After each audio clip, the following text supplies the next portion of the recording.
தமிழ்நாட்டில் அடுத்த ஆண்டுதான் தேர்தல் என்றாலும் இப்போதே அரசியல் களம் சூடு பிடித்துவிட்டது. தேர்தலை மனதில் வைத்து கூட்டணி நடவடிக்கைகளை அரசியல் கட்சிகள் எடுத்து வருகின்றன.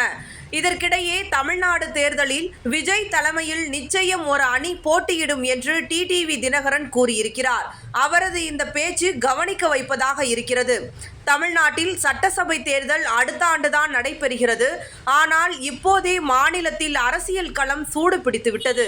அதில் திமுக கூட்டணிக்கு எதிராக ஒரு வலிமையான கூட்டணியை உருவாக்கும் முயற்சியில் அதிமுக இறங்கியுள்ளது. இதன் காரணமாகவே தேர்தலுக்கு ஓராண்டுக்கு முன்பே அதிமுக பாஜக கூட்டணி உறுதி செய்யப்பட்டது. இந்த கூட்டணியில் வேறு கட்சிகளும் உள்ளே அழைத்து வரும் முயற்சிகளும் தொடர்ந்து நடந்து வருகிறது. அதே நேரம் அதிமுகவில் இருந்து விலக்கப்பட்ட OPS, டிடிவி தினகரன் ஆகியோர் முன்பு பாஜக கூட்டணியில் இருந்தனர். இப்போது அதிமுக கூட்டணி உருவாகி உள்ளதால் அவர்கள் கூட்டணியில் தொடர்வார்களா, இல்லை தமிழக அரசியல் களத்தில் மாற்றம் ஏற்படுமா என்று பல கேள்விகள் எழுந்துள்ளன. பரமக்குடியில் செய்தியாளர்களிடம் பேசிய டிடிவி தினகரன், பாஜகவின் NDA கூட்டணியில் அமமுக இருக்கிறதா என்று செய்தியாளர் ஒருவர் கேள்வி எழுப்பினார்.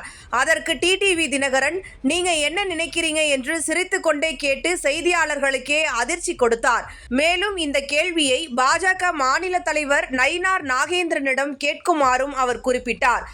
என்னை பொறுத்தவரை தமிழ்நாட்டில் அடுத்த ஆண்டு நடக்கும் சட்டசபை தேர்தலில் 4 அணிகள் போட்டியிட வாய்ப்பு இருக்கிறது. ஆளும் திமுக தலைமையிலான ஒரு அணி, எதிர்க்கட்சியான அதிமுக தலைமையில் ஒரு அணி. சீமான் எப்போதும் தனித்து போட்டியிடுவதாக சொல்லி வருகிறார். அதே போல விஜய் தலைமையிலும் ஒரு அணி உருவாகும்.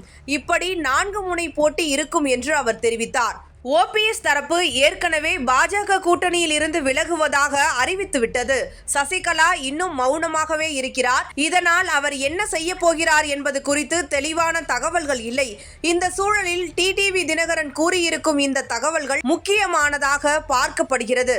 அதே நேரம் தேர்தலுக்கு இன்னும் பல மாதங்கள் இருப்பதால் அதற்கு என்ன மாற்றம் வேண்டுமானாலும் நடக்கலாம் என்றே பலரும் கூறுகிறார்கள்.